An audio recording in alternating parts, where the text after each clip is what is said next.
Hi అండి అందరికీ ఎలా ఉన్నారు? Welcome to GVR roots and recipes. ఈరోజు మరో కొత్త వంటకంతో మీ ముందుకు వచ్చేసానండి. అదేనండి మన పెసరపప్పు బీరకాయ. బీరకాయతో చాలా చాలా కాంబినేషన్స్ చేసుకోవచ్చండి. నా ఛానల్లో మీకు 2-3 వెరైటీస్ చూపించా కదా, ఇంకొక వెరైటీకి వెళ్ళిపోదామండి. అదే పెసరపప్పు బీరకాయ అండి. సో బీరకాయ అనేది మనకి కేజీ తీసుకున్నా కూడా అర కేజీ మందం కూడా ఉడికిన తర్వాత కనిపించదండి. కాబట్టి ఒదుగవ్వదు. దానికోసం అని చెప్పేసి డిఫరెంట్ వెరైటీస్ మనం దాంట్లో కంబైన్ చేసుకుంటే మంచి టేస్ట్ వస్తుందన్నమాట. ఇది ఎలా చేయాలో చూపిస్తానండి. ముందుగా నేను ½ కేజీ బీరకాయలు తీసుకున్నాను. దాన్ని చక్కగా పైన పొట్టు తీసేసుకుందాము. నెక్స్ట్ 4 మిర్చి, కొద్దిగా కరివేపాకు, ఒక పెద్ద సైజు ఆనియన్ తీసుకుంటున్నానండి. సో ఇవన్నీ మనకి తాలింపులో కావాల్సినటువంటివే కదండి. సో ముఖ్యంగా దీనికి కావాల్సిన పెసరపప్పుని ముందుగా నేను ఒక 4 స్పూన్ల మందం తీసుకొని ముందుగా నానబెట్టుకుంటున్నాను.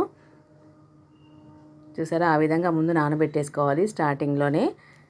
ఇప్పుడు ఈ చెక్కనంతా మంచిగా బీరకాయలను క్లీన్ చేసి ఆ విధంగా తీసుకోవాలండి. మరీ వైట్నెస్ కనిపించేంత కాదు, కానీ పైన ఆ విధంగా గ్రీన్గా ఉండేటట్టే తీసుకోవాలండి. మరీ పూర్తిగా తొక్కు తీసేస్తే దాంట్లో ఉండే ఫైబర్ కంటెంట్ అంతా లాస్ అయిపోతుంది కదండి. చాలామంది ఏంటంటే వైట్గా కనిపించేంత వరకు కూడా పైనంతా గీరేస్తారు. అలా చేయమాకండి, దాంట్లో ఉన్న న్యూట్రియంట్స్ అన్నీ పోతాయి కదండి మరి. అందుకని అలా నేను చూపించిన విధంగా చేయండి. ఇంకొంచెం ఉంచుకున్నా పర్లేదు, ముదురుగా ఉంటేనే ఎక్కువ చెక్కు తీయాలన్నమాట. చూసారా, ఆ విధంగా మనం తీసుకుంటే సరిపోతుంది. సో ఈ తొక్కుతో మనం తొక్కు పచ్చడి కూడా చేసుకున్నాం కదండి, మన ఛానల్లో చూపించాను కదా. సో ఇప్పుడు వీటన్నిటిని కూడా మంచిగా క్లీన్ చేసి పెట్టుకుందాము. ఆనియన్స్, మిర్చి కట్ చేసుకున్నాను. సో ఇలా మనము మధ్యలో పుచ్చులు కూడా ఉంటాయండి బాబోయ్. ఈ మధ్య అన్ని పురుగులు పుచ్చులు ఎక్కువైపోయాయి కదండి, పెస్టిసైడ్స్ బాగా యూస్ చేయడం వల్ల. కాబట్టి అప్పుడప్పుడు చేదు కూడా వస్తాయండి ఇవి. అందుకే ఒక కాయని, ఒక చిన్న పీస్ని నోట్లో పెట్టేసుకొని మనం చూసుకుంటే హ్యాపీగా మనం వండేసుకోవచ్చు అనమాట. సో ఆ విధంగా కట్ చేసుకుంటే సరిపోతుంది. మరీ సన్నగా అయితే ముక్కలు కనిపించవండి ఉడికాక. సో ఈ రోజుల్లో ఏంటంటే చాలామంది మనం పని అయిపోయింది అన్నట్టుగా పైన తొక్కని ఎక్కువగా తీసేస్తూ ఉన్నారు. అలాగే మా పీసెస్ కూడా ఏంటంటే చిన్న చిన్నగా చేసుకుందాం బాగుంటుంది అనుకుంటున్నారు, కానీ అలా ఉంటే న్యూట్రియంట్స్ అనేవి బాగా లాస్ అయిపోతాయండి. చూసారా, ఆ విధంగా కట్ చేసుకుందాం. అలా అన్నీ కట్ చేసుకున్న తర్వాత తాలింపు వేసేసుకోవడమే.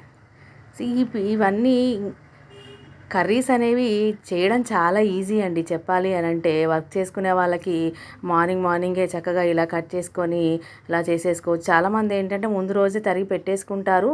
సో మనకి అంత టైం లేనప్పుడు ముందు చేసుకోవచ్చు. కాకపోతే ఏంటంటే ముందే తరిగి పెట్టుకోవడం వల్ల న్యూట్రియంట్స్ అనేవి లాస్ అయ్యే అవకాశం ఉంటుందండి నాకు తెలిసి. సో తప్పదు.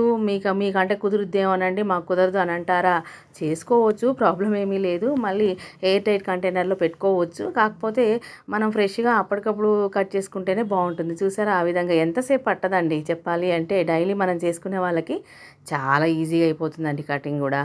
ఇక వచ్చేయండి మరి తాలింపు వేసేద్దాం. సో మంచిగా తగినంత ఆయిల్ వేసుకుందామండి. నేను షూట్ చేస్తూ పోస్తే ఆయిల్ అనేది ఎక్కువ పడుతుందండి బాబోయ్. సో నాకు కొంచెం ఎక్కువగానే పడింది, కొంచెం తీసేస్తాను కూడా. చూసారా, కొద్దిగా తీసి ఒక స్పూన్ తీసేసాను, సరిపోతుందండి. ఆ మాత్రము ఆయిల్ తింటే మరి మనకి ఫ్యాట్ కంటెంట్ కదండి, కాబట్టి తగ్గించుకోవాలి. చూసారా, వామటి గింజలండి. వామటి గింజలు అనేవి మంచి న్యూట్రియంట్స్ ఉంటాయన్నమాట. పంటికి తగులుతూ ఉంటే తినేటప్పుడు మంచి టేస్ట్ ఉంటాయండి. పాతకాలం నాటి వంటల్లో బాగా యూస్ చేస్తారు ఈ వామటి గింజల్ని. సో తాలింపు గింజలు కూడా కొన్ని వేసుకొని ఇంకా మన మామూలైనటువంటి తాలింపు అంతా వేసుకుందాము. ఆనియన్, పచ్చిమిర్చి, కరివేపాకు. ఏదైనా సిమ్లో పెట్టి చేసుకుంటేనే బాగుంటుందండి, ఎందుకంటే మాడకుండా ఉంటుంది. ఇక మన పసుపు వచ్చేసిందండి. చూసారా, ఆ విధంగా తాలింపు చేసుకోవాలి. వాయిస్ ఓవర్ ఇస్తున్నప్పుడే ఎవరో ఒకరు పక్కన అమ్ముకునే వాళ్ళు మైక్ సెట్లు పెట్టుకొని వస్తున్నారు తెలుసా అండి. సో ఇప్పుడు ఎవరో రాజస్థాన్ కుర్చీలు అంటే వాళ్ళు వచ్చి అమ్ముతూ ఉన్నారు. టక్కుమని ఆపేశాను నేను ఇప్పుడు. సో మధ్యలో వినిపిస్తున్నాయేమో గమనించుకోండి. మన మునగాకండి వచ్చేసింది నా దగ్గర. కసూరి మెంతి అయిపోయిందండి, మునగాకుంది, వేసేసుకుంటున్నాను. సో మన న్యూట్రియంట్స్ అనేవి ఎప్పుడు మిస్ అవ్వకుండా ఉండాలంటే ఇవి ఎప్పుడు కరివేపాకు, మునగాకు, కసూరి మెంతి, ఈ 3 అనేవి వేసుకుంటే మంచి టేస్ట్ ఉంటుందండి. అలవాటు చేసేసుకోండి మీరు కూడా. కాల్షియం మనకి న్యాచురల్గా వచ్చే వాటిని వదలకూడదండి. చూసారా, చక్కగా మగ్గుతుంది కదా. ఇప్పుడు తాలింపు అల్లం వెల్లుల్లి పేస్ట్ అండి, ఇది మాత్రం కంపల్సరీ అండి. మంచి డైజెషన్ కానీ లేకపోతే మన కర్రీ అనేది చక్కగా స్పైసీగా రావాలి అన్న, మంచి మసాలా టేస్ట్ రావాలన్న అల్లం వెల్లుల్లి పేస్ట్ అనేది అల్టిమేట్ అండి. చూసారా, అలా వేసేసుకొని చక్కగా కలిపేసుకుందాం. అడగంటకుండా చూసుకోవాలండోయ్. ఎక్కడ లేని వాళ్ళంతా ఈ వాయిస్ ఓవర్ ఇచ్చేటప్పుడే వస్తారండి బాబోయ్, మధ్య మధ్యలో కట్ అవ్వాల్సి వస్తుంది. చూసారా, అదనమాట. తాలింపు మగ్గాక మంచిగా మన పీసెస్ అన్నీ వేసేసుకుందాము. నాదంతా సింగిల్ హ్యాండ్తో నేను షూటింగ్ చేసుకుంటానండి. ఏం చేద్దాం చెప్పండి, వేరే వాళ్ళని ఎందుకు ఇబ్బంది పెట్టడం. అయినా కూడా నాకున్న టైంలో నేను చేసే ప్రతిదీ కూడా ఏ రోజు ఆ రోజే అలా షూట్ చేసుకుంటూ ఉంటానన్నమాట. నెమ్మదిగా వాయిస్ ఓవర్ ఇచ్చుకుంటూ ఉంటాను. సో కొద్దిగా పీసెస్ వేసుకొని ముందుగా కలిపేసుకుందాము అడగంటకుండా. మనం అన్నీ వేసేసరికి అడగంటుతుంది అనమాట. అందుకని మధ్యలో వేసి కలిపిన తర్వాత మిగతా వేసేసుకుంటాను అనమాట. అలా మ్యాక్సిమం నా వీడియోస్ అన్నిట్లో కూడా మీకు 2 హ్యాండ్స్తో చేసినట్టు కనిపించవు కదా. ఎందుకంటే ఒక హ్యాండ్తో నేను సెల్ ఫోన్ పట్టుకొని ఇంకో హ్యాండ్తో చేస్తాను. దూరంగానే ఉండి చేస్తానండి, జాగ్రత్తగానే చేస్తాను, ప్రాబ్లం ఏమీ లేదు. ఇప్పుడు మూత పెట్టేసుకుందాం. కొద్దిగా సాల్ట్ వేసేస్తున్నానండి, గల్లుప్పు. చూసారా, ఎందుకంటే నీరు ఊరుతుంది కదా, ఉడికిపోతుంది అనమాట. ఫ్రై లాగా ఏమీ ఉండదు, నీరు ఊరుతుంది కదా చక్కగా ఆస్మాసిస్ జరిగి. కాబట్టి బీరకాయలో ఉన్న వాటర్ అంతా చక్కగా బయటకు వచ్చేస్తుంది అనమాట. ఇప్పుడు సాల్ట్ వేసాం కాబట్టి దాంతో మంచిగా ఉడికిపోతుంది. ఇప్పుడు మంచిగా మూత పెట్టేసుకొని మగ్గిచ్చేసుకుందాం. మన పెసరపప్పు ఉంది కదా నానబెట్టుకుంది, దాన్ని కడిగేద్దామండి. ఇక ఒక 2 సార్లు కడిగేసుకొని నీళ్ళు వంపుకుందాము. ఆవిరి కొట్టేసింది చూసారా కెమెరా. సో వాటర్ ఊరిపోయింది కదండి. అలా ఒకసారి కలుపుకొని ముక్కలు కొద్దిగా మగ్గాయి కదా. ఇప్పుడు మనము కడిగి పెట్టుకున్నటువంటి పెసరపప్పుని వేసేసుకుందాము. ఆ మాత్రం నానితే సరిపోతుందండి. పెసరపప్పు మరి మెత్తగా ఉడకొద్దండి, అందుకని చెప్పేసి నేను ఫస్ట్ వేయలేదు. బీరకాయ కొద్దిగా మగ్గిన తర్వాతనే వేస్తున్నాను. ఎందుకంటే మనకి పప్పులాగానే ఉంటేనే బాగుంటుంది అనమాట. లైట్గా అంటే మరీ మెత్తగా కాకుండా పలుకు మీదనే ఉండాలన్నమాట. అప్పుడే చాలా టేస్టీగా ఉంటుంది, మంచి టేస్ట్ ఉంటుందండి. ట్రై చేయండి, చాలామందికి తెలిసే ఉండొచ్చేమో. ఈ విధంగా వండండి, ఇంకా బాగుంటుంది. సో మొత్తం పప్పు వేసేసుకున్నాను. కొద్దిగా ఎక్కువ అనిపించిందిలే కానీ బాగుంటుందిలేండి. మరి కర్రీ కూడా కొంచెం ఒదుగా అవ్వాలి కదా, అలా అనమాట.